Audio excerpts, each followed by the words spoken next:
Një fluks i shtuar udhëtarësh është regjistruar këtë të shtunë në pikën e kalimit kufitar të Kakaviës. Vetëm në 24 orët e fundit janë përpunuar mbi 10.800 shtetas. Për të përballuar situatën dhe për të shmangur radhet e gjata, autoritetet bëjnë me dije se kanë marrë masa për shtimin e sporteleve. Jetojmë në Greqi për 25 vitesh, erdhëm 5 ditë për takuar me prindrit, tani po kthehemi prapë. Siç e shihni. Gjithmonë zgjidhni muajin gusht që të kaloni pushimet? Jo, nuk e kemi zgjedhur gjithmonë.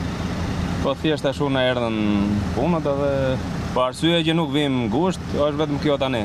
Kjo që shikoni, se kështu bëhet gjithmonë. Kemi një orë që po presim këtu radhën, po deri tani ecën mirë, nuk kemi pas problem.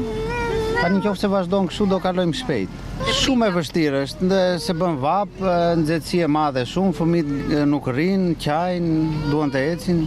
40-50 minuta për afërsisht. Ti bash, s'ka gjë, për pushime jemi, do lodhemi çik më shumë, s'ka gjë. E kishit menduar pritjen këtu? E kishim menduar, unë nisëm më herët, po prapë si kishte shumë trafik ke gjithë rruga. Ka kaluar një orë me. Kam dhe vajtë të smurë të rriun 2 orë këtu. Është tortur. Sipas informacioneve nga pika kufitare Kakaviës, aktualisht në dalje të territorit shqiptar po punohet me 5 sportele. 2 prej tyre janë të dedikuara për autobusët, ndërsa 3 të tjerë për automjetet e vogla. Teksa fluksi pritet të vijojë të jetë i lartë edhe gjatë ditës. Autoritetet u bëjnë thirrje udhëtarëve të tregojnë durim edhe të zbatojnë rregullat e qarkullimit.